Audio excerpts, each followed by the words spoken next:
નમસ્કાર વિદ્યાર્થી મિત્રો, હું છું ઉપાધ્યાય સાહેબ. ઉમા વિદ્યા સંકુલ પરિવાર તરફથી આપનું હું હાર્દિક સ્વાગત કરું છું. વિદ્યાર્થી મિત્રો, આજે આપણે ધોરણ 8 સામાજિક વિજ્ઞાનની અંદર પાઠ 4, એનું નામ છે વેપારી શાસકો કેવી રીતે બન્યા, એની વિસ્તૃત અધ્યયન આપણે આજે કરવાનું છે.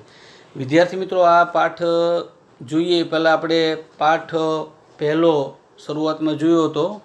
એનું નામ હતું ભારતમાં યુરોપિયન પ્રજાનું આગમન.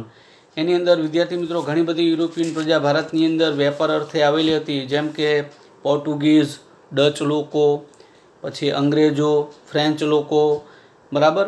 આમાંથી સૌથી તાકાતવાર સાબિત જો થાય છે તો એ કોણ છે? અંગ્રેજો. તો આ જ અંગ્રેજો જે છે એ ખરેખર એક વેપારી તરીકે જ આવેલા હતા, પરંતુ આપણા ભારત દેશની અંદર રજવાડાઓના અંદરો અંદર મિથ્યાભિમાન, કુસંપના કારણે એ લોકો ફાવી જાય છે અને વેપાર કરવા આવેલા અંગ્રેજો જે છે એ શાસકો બની જાય છે. 1613ની અંદર એમને વેપારની શરૂઆત કરી હતી અને 1757ની અંદર વિદ્યાર્થી મિત્રો આપણે જોયું કે પ્લાસી અને બક્સરનું યુદ્ધ થયું. એ પછી એ વેપારીમાંથી શાસકો બને છે, બરાબર. અને શાસકો બન્યા પછી અલગ અલગ એમના વાઇસરોય આવી અને અલગ અલગ કાર્ય કરે છે. પણ વિદ્યાર્થી મિત્રો ખાસ આપણે એ જોવાનું છે કે આની અંદર એક જ સ્વાર્થ હતો, એ પણ આપણે જોયું હતું કે ગમે તેમ કરી ભારતના ભોગે ઇંગ્લેન્ડને સમૃદ્ધ કરવાની ભાવના હતી, સ્વાર્થ વૃત્તિ હતી. ઉતરી વાત મગજમાં? ગમે તેમ કરી ભારતને ભોગે ઇંગ્લેન્ડને સમૃદ્ધ કરવાની દરેક જનરલ ગવર્નર જે છે એવું ઈચ્છતા જ હતા. તો આ પાઠની અંદર આપણે એ જ શીખવાનું છે કે વેપારીઓ શાસકો કેવી રીતે બન્યા. ચાલો જોઈએ આપણે વિદ્યાર્થી મિત્રો પાઠ 4, વેપારી શાસકો કેવી રીતે બન્યા.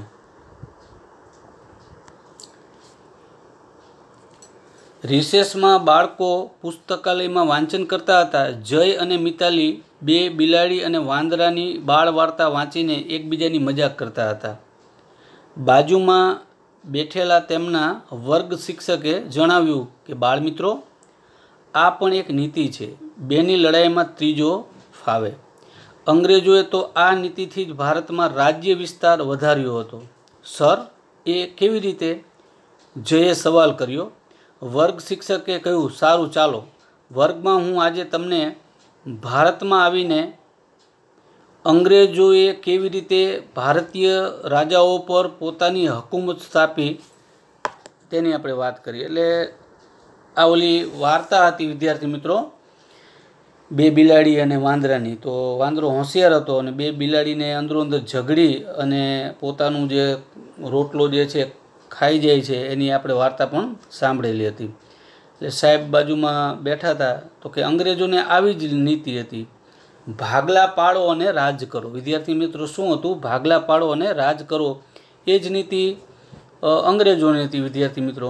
એટલે સરે કીધું કે ચાલો વિદ્યાર્થી મિત્રો, આજે વર્ગખંડની અંદર હું એ જ ભણાવીશ કે ભારતીય રાજાઓ પર પોતાની હકૂમત એટલે સત્તા કઈ રીતે સ્થાપી તેમની હું વાત કરીશ.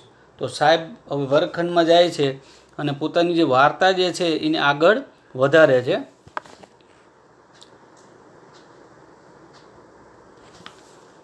18મી સદીના અંત ભાગમાં ભારતમાં રાજનૈતિક સ્થિતિ ઉપર અંગ્રેજો એક નવી રાજશક્તિ તરીકે ઉભરવા લાગ્યા હતા. ક્યારે? 18મી સદીની અંદર વિદ્યાર્થી મિત્રો, બરાબર સમજણ પડી કહેવાનો મતલબ? 18મી સદીના અંત ભાગમાં, 18મી સદી જે છે એ પૂરું થવાની શરૂઆત થઈ હતી ત્યારે ભારતમાં રાજનૈતિક સ્થિતિ જેટલે શું થાય વિદ્યાર્થી મિત્રો? જ્યાં પૃથ્વી અને આકાશ, જ્યાં કાલ્પનિક આમ મિલન થતું હોય, બરાબર. આપણે આમ દૂર જોઈએ એટલે એવું લાગે કે આકાશ અને પૃથ્વી આમ બે અડી ગયા છે, એને સ્થિતિ જ કહેવાય. એટલે કહેવાનો મતલબ શું છે? અંગ્રેજો એક નવી રાજશક્તિ તરીકે ઉભરવા લાગ્યા હતા. કઈ સદીના અંતમાં? તો 18મી સદીના અંતમાં વિદ્યાર્થી મિત્રો, બરાબર. હવે શું તમે જાણો છો કે અંગ્રેજો ભારતમાં માત્ર વેપાર કરવા આવ્યા હતા? શરૂઆતમાં અંગ્રેજોને ભારતીય પ્રદેશોમાં વેપાર કરવાની સત્તા મેળવવાની હતી.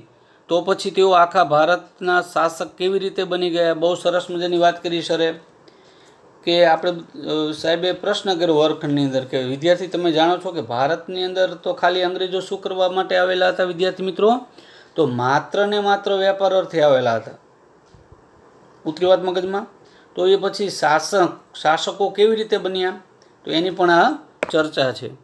અને બાજુમાં વિદ્યાર્થી મિત્રો જો સરસ મજાનું તમારા પાઠ્યપુસ્તકની અંદર અંગ્રેજી શાસન ધીમે ધીમે જો 1700 ને જો સરસ રીતે તમે જોઈ શકો છો. બરાબર, જો 1798માં, પછી 1805માં, પછી 1835માં અને ઈસવીસન 1856માં કઈ જગ્યાએ અંગ્રેજોના શાસન હતા એની સરસ મજાની નકશો જે છે એ તમે તમારા પાઠ્યપુસ્તકની અંદર જોઈ શકો છો.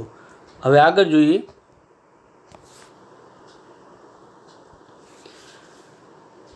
આવી તો અનેક બાબતો અંગ્રેજ શાસન સાથે જોડાયેલી છે. મૂળ તો તેમને તેમનો વેપાર વધારવો હતો. આથી સરળતા માટે રાજકીય વગ વધારવા તેમણે અંગ્રેજ રાજનીતિ અપનાવી હતી. જોયું? બરાબર, વેપાર એમને વધારવો હતો અને ધીમે ધીમે જોયું કે ભારતની અંદર રાજા રજવાડાઓ જે છે અંદર ઝઘડતા હતા. તો ઝઘડતા હોય તો બીજાને સાથ આપે અને એ પણ આપણે વિદ્યાર્થી મિત્રો જોયેલું હતું. બરાબર,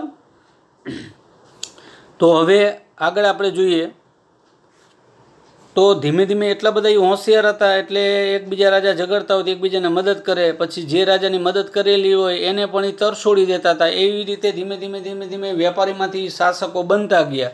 બરાબર, આગળ જોઈએ વિદ્યાર્થી મિત્રો. વિચારો, આજે ભારતમાં વિદેશી કંપનીઓ વેપાર કરવા આવે તો તેઓ સમય જતાં શું સત્તાધીશ થઈ શકે? આ વિચારવાનું છે વિદ્યાર્થી મિત્રો. વિચારી અને તમે સરસ રીતે રફ નોટની અંદર લખી નાખજો. જ્યારે આપણે સ્કૂલ ખુલશે, બરાબર, લોકડાઉન પૂરું થયા પછી, ત્યારે આપણે આની વિસ્તૃત ચર્ચા કરશું. અત્યારે હું તમને આની વાત નથી કરતો, પણ તમારે તમારી રીતે વિચારવાનું કે ભાઈ અત્યારે કોઈ ભારતમાં વિદેશી કંપનીઓ વેપાર કરવા માટે આવે તો તેઓ સમય જતાં શું સત્તાધીશ થઈ શકે? તો આ તમારે વિચારીને તમારા મગજમાં જેવું આવતું હોય ને એવું સરસ રીતે તમારે શું કરવાનું, રફ નોટની અંદર લખી નાખજો અને પછી આપણે જોશું અને આની પણ ચર્ચા કરશું. ચાલો હવે આગળ આપણે જોઈએ. તો વિદ્યાર્થી મિત્રો એની અંદર અલગ અલગ ગવર્નરો જે આવેલા હતા, બરાબર, એમને અમુકે સારું પણ કામ કર્યું છે અને અમુકે ખરાબ પણ કામ કર્યું છે. પણ સારું કામ કરવાની સાથે આપણે એક જ એમનો સ્વાર્થ નીતિ હતી કે પોતાનું રાજ્ય, પોતાનું રાષ્ટ્ર ઇંગ્લેન્ડ જે છે કઈ રીતે સમૃદ્ધ બને એવી જ બધાની શું હતી, ભાવના હતી. ઉતરી વાત મગજમાં વિદ્યાર્થી મિત્રો. તો એમાંનો એક ગવર્નર જનરલ હતો, એનું નામ હતો વેલેસ્લીની વિસ્તાર યોજના. બરાબર, બહુ હોશિયાર હતો.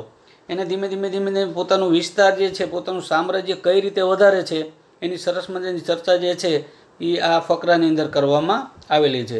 બરાબર, ઘણા બધા ગવર્નર જનરલો આવી ગયા. એમાંથી અમુકે પોતાનો વિસ્તારવાદી નીતિ અલગ રીતે વધારતા ગયા અને અંગ્રેજ શાસન હતું એને વિસ્તારવાદ જે છે એ વધારવાની શું કર્યું, શરૂઆત કરી. બરાબર વિદ્યાર્થી મિત્રો, ચાલો એ પણ આપણે જોઈએ.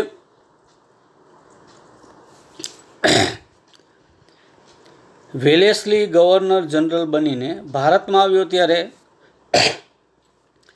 ઇંગ્લેન્ડ અને ફ્રાન્સ વચ્ચે તીવ્ર હરીફાઈ ચાલતી હતી. વિદ્યાર્થી મિત્રો, ત્યારે શક્તિશાળી ઇંગ્લેન્ડ એટલે કે અંગ્રેજો હતા, સાથે ફ્રાન્સ પણ હતા. ઉતરી વાત મગજમાં. સૌથી પહેલાં આવવાવાળા હોય તો પોર્ટુગીઝો. ભારતમાં સૌથી પહેલાં આવવાવાળા હોય તો પોર્ટુગીઝો અને છેલ્લે જવાવાળા હોય તો કોણ હતા વિદ્યાર્થી મિત્રો? ફ્રેન્ચો હતા. તો ભારતમાં જ્યારે શરૂઆત થઈ જ હતી અંગ્રેજોની, બરાબર, એ તો આપણે જોયું. પણ જ્યારે વેલેસ્લી ગવર્નર જનરલ બનીને ભારતમાં આવ્યો ત્યારે ઇંગ્લેન્ડ અને ફ્રાન્સ વચ્ચે તીવ્ર હરીફાઈ ચાલતી હતી. ઉતરી વાત મગજમાં વિદ્યાર્થી મિત્રો. ભારતમાં ફ્રેન્ચો તાકાતવાર ન બને તે માટે ભારતના દેશી રાજ્યોમાં અંગ્રેજ સત્તાનો પગપેસરો કરવા વેલેસ્લીએ એક યોજના બનાવી જેને સહાયકારી યોજના કહેવામાં આવે છે. ઉતરી વાત મગજમાં. જોયું કેટલા બધા તૈયાર હતા અંગ્રેજો. એને જોયું કે ફ્રેન્ચો તો ઘણા તાકાતવર છે, એ આપણા કરતાં આગળ વધી જશે, એટલે આને શું કર્યું, વેલેસ્લીએ એક સહાયકારી યોજના બનાવી. બરાબર, એટલે અંગ્રેજો સત્તાનો પગ પેસરો કરવા માટે થઈ અને આ સરસ મજાની એક યોજના જે છે એ બનાવી. એનું નામ હતું સહાયકારી યોજના કહેવામાં આવે છે. યાદ રાખજો વિદ્યાર્થી મિત્રો, આ પણ પ્રશ્ન પૂછાય છે. આ યોજના સ્વીકારનાર દેશી રાજ્યોને પોતાના રાજ્યમાં અંગ્રેજ લશ્કર રાખવું પડતું. સૈન્યનો ખર્ચ જે તે દેશી રાજ્યો ઉપાડવો પડતો હતો. વિદ્યાર્થી મિત્રો, આની અંદર વેલેસ્લીએ કેવું સરસ મજાનું કામ કર્યું. એને જે રાજા રજવાડો હતા એને કીધું કે ભાઈ અમે તમને મદદ કરશું, તમારા કોઈ દુશ્મન રાજા હોય તો અમારું સૈન્ય જે છે એ લડશે, બરાબર. એટલે એ રીતે સહાયકારી યોજના જેને જે સ્વીકાર કરે અહીંયા પોતાનું લશ્કર પણ રાખે, સાથે સાથે એ લશ્કરનો જે પણ કાંઈ ખર્ચ હોય એ કોને ભોગવવાનો હતો? જે તે રાજાને. ઉતરી વાત મગજમાં વિદ્યાર્થી મિત્રો, જે તે રાજા હોય ને ભોગવવાનો, અથવા રાજા એ ખર્ચ ન કરી શકે ને તો એટલો પ્રદેશ અંગ્રેજોને આપતા હતા. એમાંથી જે કંઈ આવક થાય એ લશ્કરના જે તે પગાર કર્યો હોય ખર્ચ એમાંથી કાઢી લેતા હતા. પણ આમાં એમની એક નીતિ જ હતી. શું કરવાની? કઈ નીતિ હતી? વિસ્તારવાદી યોજના. કઈ હતી? ધીમે ધીમે આ રીતે પગ પેસરો કર્યો, આ યોજના બનાવી. આપણે કેમ સરકાર ઘણી બધી યોજના કરે ને, અલગ અલગ એ રીતે જોઈએ આગળ. આ સાથે દરેક દેશી રાજ્યમાં એક અંગ્રેજ પ્રતિનિધિ રહેતો હતો. એટલે આ બધી યોજનાના શરતો હતી, નિયમો હતા. આમ અંગ્રેજોનું સૈન્ય અને તેમના પ્રતિનિધિ સચવાતા. સામે પક્ષે દેશી રાજ્યોને અંગ્રેજ સૈન્ય મળતું પણ તેનો ઉપયોગ કરી શકતા નહીં. જો વિદ્યાર્થી મિત્રો, મળતું ખરું પણ તેનો ઉપયોગ કરી શકતા નહીં. વેલેસ્લીની સહાયકારી યોજનામાં ભારતના અનેક રાજ્યો ભોગ બન્યા. ઉતરી વાત મગજમાં, આનો ઉપયોગ ન કરી શકતા. હવે એમાં નિયમો હતા કે આને કોઈની સાથે ઝઘડો હોય રાજાને, બરાબર, તો એ રાજાને ઝઘડો હોય તો એ પહેલાં પૂછવું પડતું હતું અંગ્રેજોને. પછી સંધિ પણ કરી શકતા નહીં, એ પણ અંગ્રેજોને પૂછવાનું ભાઈ અમે સંધિ કરી. ઉતરી વાત મગજમાં. તો આવા બધા અલગ અલગ વિદ્યાર્થી મિત્રો શું હતા? નિયમો હતા. આ શરતોના નિયમો હતા કે તમે ઝઘડો પણ ન કરી શકો, સંધિ પણ ન કરી શકો, લશ્કર રાખવાનું, એનો ખર્ચા જે છે જે તે રાજાને આપવાનું. ઉતરી વાત મગજમાં. હવે આમાં ઘણા બધા આ યોજનાનો જે ભોગ બન્યા હતા એમાં નિઝામ, મૈસૂર, અયોધ્યા, ગાયકવાડ, મરાઠા વગેરે રાજ્યોનો સમાવેશ થાય છે. દેશી રાજ્યો માટે સહાયકારી યોજના મીઠા ઝેર જેવી હતી. વિદ્યાર્થી મિત્રો, કેવી હતી? મીઠા ઝેર જેવી. ઝેર પણ કેવું? મીઠું, ધીમે ધીમે તમને મારે, બરાબર. સ્વીટ પોઈઝન જેવું કામકાજ હતી. આ વેલેસ્લીની વિસ્તારવાદી યોજના કેવી હતી વિદ્યાર્થી મિત્રો? મીઠા ઝેર જેવી હતી. ધીમે ધીમે તમને મારે, ખબર પણ ન પડે. શરૂઆતમાં રાજવીઓને સલામતી અને મદદ દેખાતી હતી, પરંતુ ધીરે ધીરે વાસ્તવમાં તો તે ગુલામીનો અનુભવ કરાવતી હતી. જો શરૂઆતમાં મજા આવતી હતી રાજાને કે આપણે કંઈ વાંધો નહીં, કદાચ કોઈ શક્તિશાળી રાજ્ય બાજુનું હોય હેરાન કરે તો એ રાજાને બીક નહોતી કે ભાઈ આપણી પાસે તો અંગ્રેજોનું સૈનિક છે, આપણી યોજનાનો સ્વીકાર કરેલો છે. પણ વિદ્યાર્થી મિત્રો, શરૂઆતમાં સારી લાગી પણ અંતમાં એવું લાગતી હતી કે આ યોજના જે છે ગુલામીનો અનુભવ કરાવતી હતી. એટલે મીઠા ઝેર જેવી. ઝેર પણ કેવું? મીઠું. ઉતરી વાત મગજમાં, સમજણ પડી વિદ્યાર્થી મિત્રો? આગળ જોઈએ. આમાંથી પ્રશ્ન પૂછાય કે વેલેસ્લીની જે સહાયકારી સૈન્ય યોજના સ્વીકારનાર રાજ્યો કયા કયા હતા? તો વિદ્યાર્થી મિત્રો એ પણ તમે સરસ રીતે લખી શકો, બરાબર. ચાલો આગળ જોઈએ.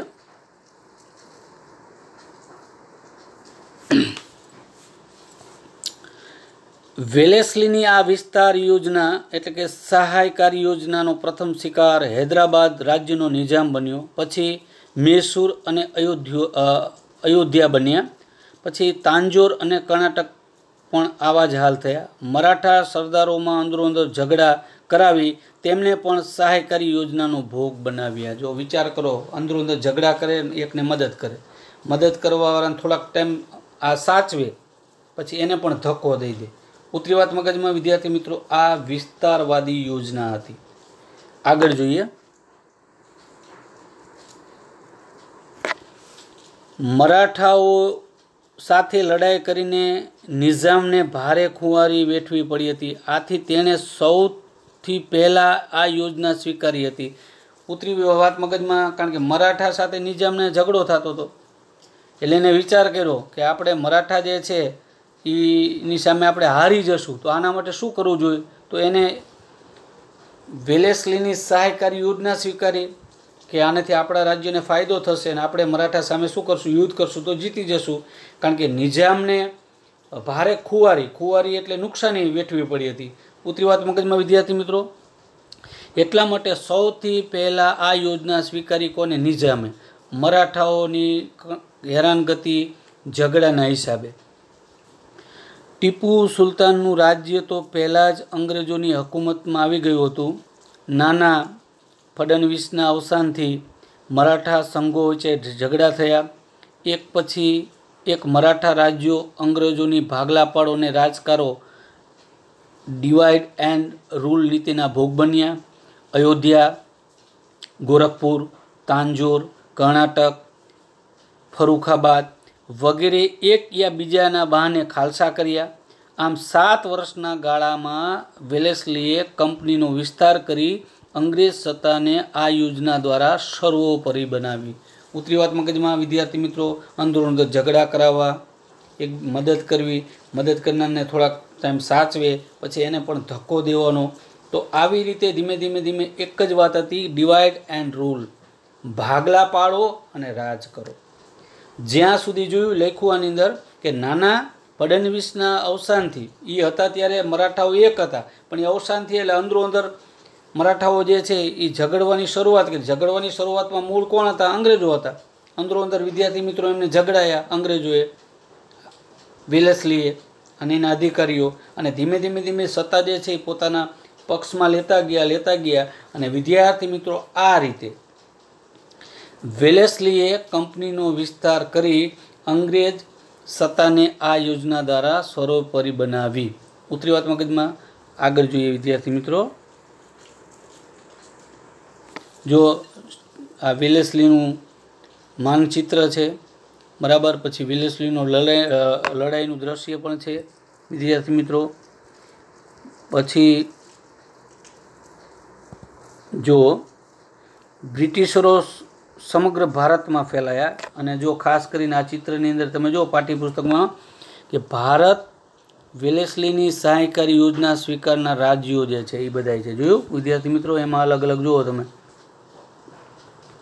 ગ્વાલિયર ને અવધ ને છે, લાલ જે ટપકા છે, ઇન્દોર, નાગપુર, હૈદરાબાદ, પુણે, બરાબર. જો નીચે લખ્યું છે કે સહાયકારી યોજના સ્વીકારનાર રાજ્યો, બરાબર. ચાલો હવે આગળ જોઈએ વિદ્યાર્થી મિત્રો. વેલેસ્લીની વિસ્તાર યોજનાનો ભોગ મૈસૂર, નિઝામ અને મરાઠા સરદારો બન્યા. પછી અંગ્રેજો ઉત્તર ભારતમાં આગળ વધ્યા. પછી ક્યાં વધ્યા વિદ્યાર્થી મિત્રો? શરૂઆતમાં કોણ? તો કે શરૂઆતમાં નિઝામ, પછી મરાઠા સરદારો, બરાબર. પછી મૈસૂર, આ બધાય બની અને અંગ્રેજો તાકાતવાળા થઈ ગયા હતા, એટલે એ ઉત્તર તરફ આગળ વધે છે. કઈ તરફ આગળ વધે છે? ઉત્તર તરફ, બરાબર. ઉત્તરી વાત મગજમાં? ઉત્તર દિશા તરફ. પછી જુઓ, નેપાળમાં ભય જણાતા તેમની સાથે મિત્રતા બાંધી. એટલા તો હોશિયાર હતા કે જ્યાં એમને લાગે કે અહીં ભય જેવું છે તો એની મિત્રતા બનાવી લે, પ્રેમથી, એમની કૂટનીતિથી, ષડયંત્રથી. પછી ધીમે ધીમે મિત્રતા બનાવે ને એને ધક્કો મારે, ખબર ન પડે. આવી નીતિ અંગ્રેજોની હતી, બરાબર. હવે આગળ, ત્યાર પછી અંગ્રેજોએ સરહદ ઉપર સંગ્રામ ખેલ્યા. શીખ મહારાજા રણજીતસિંહ સાથે મિત્રતા બાંધી, અફઘાન વિગ્રહમાં જીત મેળવી, સિંધમાં પણ સત્તા સ્થાપી. શીખોની વધતી જતી તાકાત જોઈને અંગ્રેજોએ શીખ સામ્રાજ્ય હડપવાની કોશિશ કરી, પણ જ્યાં સુધી પંજાબમાં રણજીતસિંહનું રાજ્ય હતું ત્યાં સુધી તેમાં સફળતા મળે તેમ ન હતી. આથી મહારાજા રણજીતસિંહ સાથે દોસ્તી રાખી. રણજીતસિંહે એ સમયમાં શક્તિશાળી શાસક હતા. તેમણે રાજ્યના રક્ષણ માટે યુરોપીય અફસરોની મદદથી મજબૂત સેના ઊભી કરી હતી. આસપાસના મોટાભાગના પ્રદેશો ઉપર તેમણે વિજય મેળવ્યો હતો. તેમના અવસાન પછી પંજાબમાં અરાજકતા વ્યાપી. એટલે વિદ્યાર્થી મિત્રો જોયું, અંગ્રેજો ધીમે ધીમે શું કર્યું? ઉત્તર તરફ આગળ વધ્યા. ત્યાં નેપાળની સાથે પણ એમને મિત્રતા બાંધી, અફઘાન સાથે પણ યુદ્ધ કર્યું, સિંધમાં પણ પોતાની જે છે, બરાબર. જો આગળ જોઈએ આપણે, સિંધમાં પણ પોતાની શું કરી? સત્તા સ્થાપી. અને એ વખતે અંગ્રેજો હતા ત્યારે પંજાબની અંદર રાજા રણજીતસિંહ હતા. એ એટલા બધા તાકાતવર હતા, બરાબર. એટલે એમની સાથે દોસ્તી રાખી અને રણજીતસિંહને આનો પણ લાભ મળ્યો હતો કે યુરોપિયન જે લશ્કર હતું, બરાબર, અફસરોની મદદથી એમને મજબૂત સૈન્ય ઊભું કરેલું હતું. જ્યાં સુધી પંજાબની અંદર રણજીતસિંહનું રાજ્ય હતું ત્યાં સુધી અંગ્રેજોની હડપવાની કોશિશ કરતા નહીં. પરંતુ રણજીતસિંહના અવસાન પછી અંગ્રેજો પંજાબની અરાજકતા, એટલે કોણ રાજા બને, અંદરો અંદર ઝઘડા થવાનું ચાલુ કર્યું. આનો ફાયદો શું કોને ઉઠાવ્યો વિદ્યાર્થી મિત્રો? અંગ્રેજોએ. ઉતરી વાત મગજમાં. આગળ ઓલી વાર્તા જોઈ ને, 2 બિલાડી બાંધતી હતી, એમાં ફાયદો કોને ઉઠાવ્યો? વાંદરાએ. કોને ઉઠાવ્યો વિદ્યાર્થી મિત્રો? વાંદરાએ. એવી રીતે આ અંગ્રેજો આ જ કર્યું હતું. આગળ જોયું, મરાઠાઓને અંદરો અંદર ઝઘડાયા, એમાં લાભ મળ્યો લીધો. આની અંદર પણ એવું જ કર્યું. પંજાબની અંદર રાજા રણજીતસિંહનું મૃત્યુ પછી અંદરો અંદર ઝઘડા પંજાબના જે વારસદારો, એનો પણ લાભ કોને લીધો વિદ્યાર્થી મિત્રો? અંગ્રેજોએ લીધો. રણજીતસિંહ જીવ્યા ત્યાં સુધી પંજાબના વહીવટમાં અંગ્રેજો માથું મારવાની હિંમત કરી શક્યા ન હતા. હવે તેમને તક મળી. હાર્ડિંજ ગવર્નર જનરલ તરીકે ભારતમાં આવતા તેણે શીખ સામ્રાજ્યને ભેદભાવની નીતિથી અંગ્રેજ શાસન નીચે લાવી દીધું. વિચાર કરજો, બરાબર. જો વેલેસ્લી પછી જો જોયું તમે કોણ આવે છે, તો કે હાર્ડિંજ ગવર્નર જનરલ તરીકે ભારતમાં આવતા તેણે શીખ સામ્રાજ્યોની ભેદભાવની નીતિ, કે તમે ભેદભાવ રાખો છો ને આમ કરો છો ને તેમ કરો છો, એમ કરી અને હરવે હરવે એને શું કર્યું? અંગ્રેજ શાસન નીચે લાવી દે છે. ઉતરી વાત મગજમાં વિદ્યાર્થી મિત્રો. આગળ જોઈએ. આ બધું આપણે વિચારવાનું છે કે અંગ્રેજોએ સૌપ્રથમ બંગાળમાં સત્તા સ્થાપી શા માટે? શીખ સામ્રાજ્ય અને અફઘાન પ્રદેશ ઉપર અંગ્રેજોની સત્તા કેમ સ્થાપવી પડી? અંગ્રેજોનું સૈન્ય બળ નાનું હતું, તો પછી તેઓ સમગ્ર ભારતમાં સત્તામાં કેવી રીતે સ્થાપી શક્યા? અંગ્રેજો તેમનું શાસન સમગ્ર ભારતમાં સ્થાપવામાં સફળ થયા, તેના કારણો વિશે વિચારો અને ચર્ચા કરો. ઉતરી વાત મગજમાં વિદ્યાર્થી મિત્રો. તમારે આ વિચારવાનું છે. અત્યારે હું આનો તમને જવાબ નથી આપતો. શું કરવા? કારણ કે તમારે વિચારી અને તમારી રફ નોટની અંદર તમને જેટલા વિચારીને પોઈન્ટ જે છે આવડે, તમારી રીતે વિચારી અને તમારે લખવાના છે.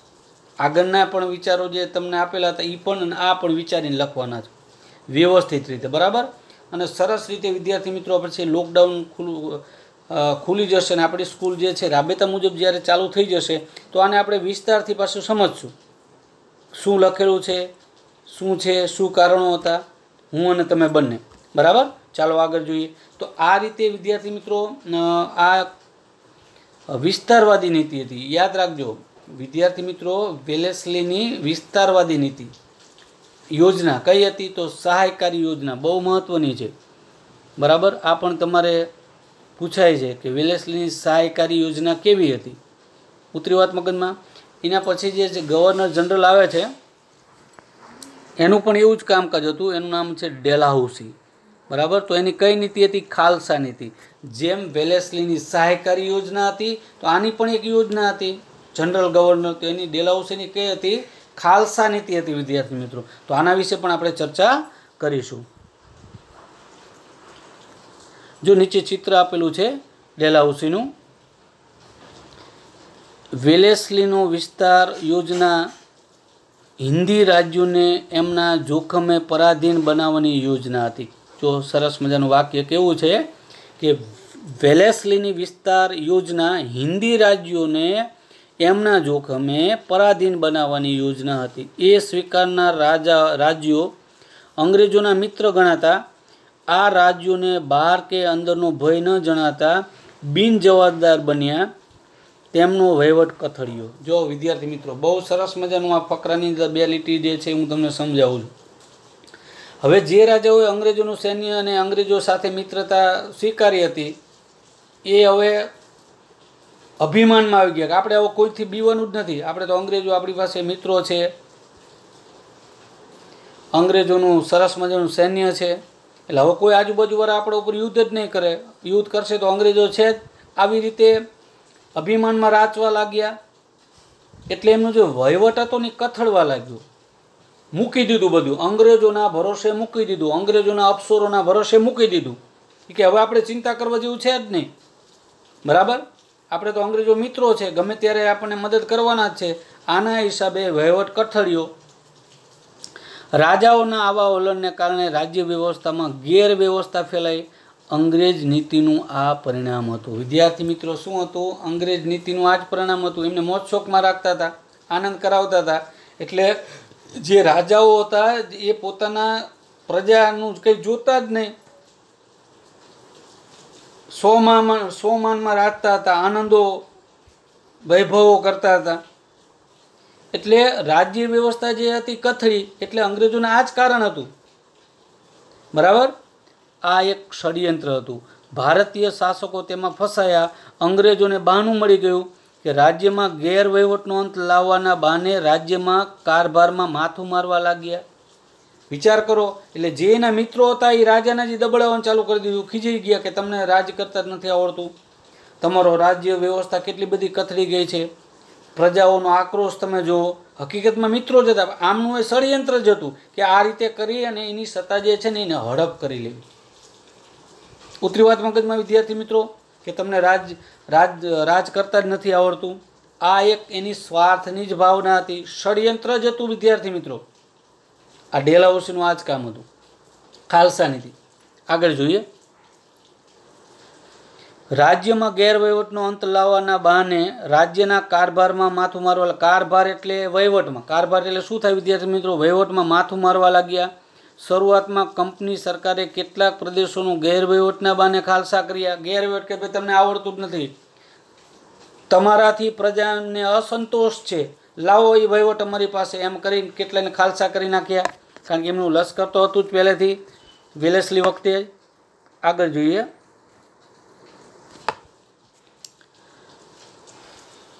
પછી બ્રહ્મદેશ, હાલનું મ્યાનમાર અને પંજાબ પ્રાંતને પણ ખાલસાના ભોગ બનાવ્યા.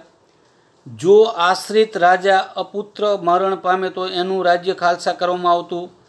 વિદ્યાર્થી મિત્રો, જો આ રીતે એક તો ગેરવહીવટના બાને રજવાડા પડાવી લીધા. બીજું કે બીજી જગ્યાએ કઈ રીતે ખાલસા કર્યા કે કોઈ પુત્ર જ ન હોય,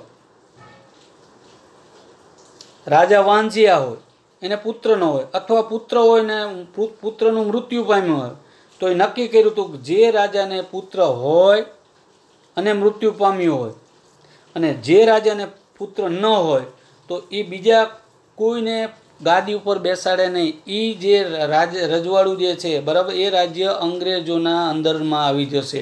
એનો વહીવટ કોણ સંભાળશે? અંગ્રેજો સંભાળશે. બરાબર? શું કીધું છે કે જો આશ્રિત રાજા અપુત્ર મરણ પામે તો, પુત્ર ન હોય, અપુત્ર આશ્રિત રાજા કે જ્યાં અંગ્રેજો શાસન કરે છે એ રાજાને પુત્ર ન હોય અને મરણ પામે તો એ રાજ્યની સત્તા કોની પાસે આવશે? અંગ્રેજો પાસે. આ રીતે પણ ખાલસા કર્યા. આગળ જો ગેરવહીવટના બાને પણ ખાલસા કર્યા કે તમને આવડતું નથી. બરાબર? આગળ જોઈએ તો એમાં ખાસ કરીને આ કયા રાજ્ય હતા? અપુત્ર મરણ પામે તો એનું રાજ્ય ખાલસા કરાવવામાં આવતું. આવી રીતે સતારા, ઝાંસી, નાગપુર વગેરે રાજ્યો ખાલસા નીતિનો ભોગ બન્યા હતા. વિદ્યાર્થી મિત્રો જોઈજો, ગેરવહીવટના બાને ખાલસા કર્યા, અપુત્ર મરણ પામે તો ખાલસા કર્યા. બરાબર? આગળ જોઈએ. ભારતમાં વધુ ઉપજ આપતા પ્રદેશો જેવા કે ચા, કોફીનો પ્રદેશ, કપાસનો પ્રદેશ હસ્તગત કરીને ગોરા વેપારીઓને કરોડો રૂપિયાની કમાણી કરી આપવાની ડેલહાઉસીનો આશય હતો. વિચાર કરજો વિદ્યાર્થી. પોતાના જે વેપારીઓ છે, ગોરા એટલે પોતાના વેપારીનો ફાયદો થાય ને એવું ડેલહાઉસીએ કામ કર્યું હતું. એટલે શું કીધું? એક સ્વાર્થ નીતિ હતી, એક ષડયંત્ર હતું. ભારતના ભોગે ઇંગ્લેન્ડને સમૃદ્ધ કરવાની નીતિ હતી. બરાબર? ઉતરી વાત મગજમાં. ગમે તેમ કરીને ભારતને ભાંગી તોડી મરોડી સમૃદ્ધ કોને કરવાની હતી? ઇંગ્લેન્ડના વેપારીઓને. આ જ નીતિ દરેક જનરલ જે આવેલા હતા, ગવર્નર જનરલોની રહેલી હતી. હવે બ્રિટિશ સામ્રાજ્યને દ્રઢ બનાવવા અને શાસનની સવલત માટે ડેલહાઉસીએ ભારતમાં કેટલાક સુધારા પણ કર્યા હતા. આ પણ જો સુધારા કર્યા હતા એમાં પણ એનો સ્વાર્થ હતો કે ભારતના ભોગે ઇંગ્લેન્ડને કઈ રીતે સમૃદ્ધ કરવાનું, તો એમાં એને થોડા ઘણા સુધારા પણ કરેલા હતા, સારું પણ કામ કર્યું હતું, પણ આમાં સ્વાર્થ પોતાના જ રાષ્ટ્ર સમૃદ્ધ કઈ રીતે બને એ જ હતું. તો કયા કયા સુધારા કર્યા હતા? તો વિદ્યાર્થી બધો બહુ મહત્વનો પ્રશ્ન છે કે તેના સમયમાં ભારતમાં મુંબઈથી થાણા સુધીની સર્વપ્રથમ રેલવે લાઇન શરૂ થઈ હતી ઈસવીસન 1853માં. પોઈન્ટ નોંધી લેજો વિદ્યાર્થી મિત્રો, અને આ તમારે ભવિષ્યમાં આગળની જે પરીક્ષાઓ જે છે એમાં પણ કામ આવે છે આ બધા પોઈન્ટ, બરાબર. એટલે તમને પૂછાય કે શરૂઆતમાં રેલવે લાઇનની શરૂઆત ક્યાંથી થઈ હતી? ભારતમાં મુંબઈથી થાણા સુધીની સર્વપ્રથમ રેલવે લાઇન શરૂ થઈ હતી ઈસવીસન 1853માં. પછી શું કર્યું? આધુનિક ટપાલ પદ્ધતિ પણ તેના સમયમાં દાખલ થઈ. જો આ ડેલહાઉસીના સુધારા કાર્યો યાદ રાખજો. આ સમયે જ ઇંગ્લેન્ડ અને ભારત વચ્ચે તાર વ્યવહાર શરૂ થયો. ડેલહાઉસીએ બાળ લગ્ન પ્રતિબંધક ધારો તથા વિધવા પુનઃવિવાહ ધારો પસાર કર્યો. જો એને સુધારા કર્યા હતા. એ વખતે આપણામાં કેટલાક દૂષણો હતા ભારતની અંદર, બરાબર. તો એની અંદર ખાસ કરીને કયા કયા હતા? તો બાળ લગ્ન, નાના ઉંમરે લગ્ન થઈ જતા હતા, તો એને કાયદો કર્યો કે ભાઈ બાળ લગ્ન જે છે એની અમુક મર્યાદિત ઉંમર થાય ત્યારે જ લગ્ન કરવાના. બીજું, વિધવા પુનઃવિવાહ, કે જે વિધવા જે નાની ઉંમરે વિધવા થઈ જાય તો એને આખી જિંદગી એ જ રીતે ગુજારવાની, એ જ રીતે કાઢવાની. તો એવું નહીં કરવાનું. વિધવા જે છે એ પણ હવે શું કરશે? પુનઃવિવાહ કરી શકશે. તો એને આવા સારા કાર્ય પણ કરેલા હતા, બરાબર. અને જો ચિત્ર આપેલું છે ભારતમાં પ્રથમ રેલવે, એ પણ જોજો. આવું હતું પહેલાં, બરાબર. અત્યારે તો ઘણા બધા સુધારો, હવે તો ઇલેક્ટ્રોનિક આવી ગઈ છે રેલવે. આગળ જોઈએ. પછી તેના સમયમાં ભારતમાં અંગ્રેજી શિક્ષણનો ફેલાવો થયો હતો. શું કરવા અંગ્રેજી શિક્ષણનો ફેલાવો થયો? એટલા માટે કે આ ફાયદો થાય કે આ યુવાનો જે છે અંગ્રેજી કેળવણી લે તો આપણે વેપારની અંદર પણ શું થાય? ફાયદો થાય. ઉત્તરી વાત મગજમાં વિદ્યાર્થી મિત્રો, આમાં પણ એનો સ્વાર્થ જ હતો. તો એના સમયની અંદર અંગ્રેજી શિક્ષણનો ફેલાવો થયો હતો. ઈસવીસન 1857માં ભારતમાં પ્રથમ 3 યુનિવર્સિટીઓ મુંબઈ, ચેન્નાઈ અને કોલકાતામાં ખાતે શરૂ થઈ હતી. આ પણ વિદ્યાર્થી મિત્રો નોંધ કરજો તમે, બરાબર. તો આ ડેલહાઉસીના કયા સારા કાર્યો હતા? તો એને જો તાર ટપાલ, રેલવેની શરૂઆત કરેલી, પછી બાળ લગ્ન પ્રતિબંધક ધારો, વિધવા પુનઃવિવાહ ધારો, આ બધા પસાર કર્યા. એના સમયની અંદર ટપાલની શરૂઆત થઈ હતી. પછી યુનિવર્સિટીની પણ શરૂઆત થઈ હતી, બરાબર. તો એ કઈ જગ્યાએ? તો ખાસ કરીને મુંબઈ, ચેન્નાઈ અને કોલકાતામાં. આમ આ સુધારાઓ મૂળ તો અંગ્રેજ શાસનના વિસ્તાર અને વહીવટની સરળતા માટે જ હતા, જેનો ભારતીય પ્રજાને પાછળથી ફાયદો થયો, પરંતુ આ માટે પ્રજાને ઘણું ભોગવવું પડ્યું હતું, બરાબર. ઉત્તરી વાત મગજમાં જો સરસ મજાનું લખ્યું છે કે ભાઈ આમાં એમનો જ ફાયદો હતો, અંગ્રેજોનો જ. આ બધું કાર્ય પાછળ કોનો હતો? અંગ્રેજોનો જ. આ વહીવટની સરળતા થાય, એમનું શાસન વિસ્તાર સરસ ચાલે, વહીવટની સરળતા માટે જ હતા આ બધા ફાયદાઓ. ભારતીય પ્રજાને પાછળથી ફાયદો થયો, પરંતુ આ માટે પ્રજાએ ઘણું ભોગવવું પડ્યું. પાછળથી આપણને અત્યારે ફાયદો જણાય છે, આ રેલવેને બધું કામ આવેલું, પણ એ વખતે ભારતની પ્રજા જે છે એને ઘણું બધું ભોગવવું પડ્યું હતું. ઉત્તરી વાત મગજમાં, બરાબર. વિચારો. ખાલસા નીતિ અને સહાયકારી યોજનાથી અંગ્રેજોએ લગભગ સમગ્ર ભારત ઉપર થોડા સમયમાં સત્તા જમાવી દીધી. આમ કેમ બન્યું હશે?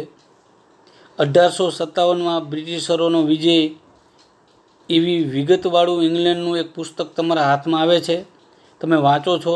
હવે તમે શું પ્રતિક્રિયા કે પ્રતિભાવ આવશો? આ વિચારીને જે છે એ તમે તમારી રફ બુકની અંદર તમારા જે વિચારો જે છે એને વ્યવસ્થિત રીતે તમે લખી નાખજો. ઉત્તરી વાત મગજમાં વિદ્યાર્થી મિત્રો, બસ અહીં સુધી આ પાઠને આપણે રાખશું. પછીના તાસની અંદર, પછીના વિડીયોની અંદર આપણે આગળ પોઈન્ટને જોશું. જય હિન્દ, જય ભારત, વંદે માતરમ.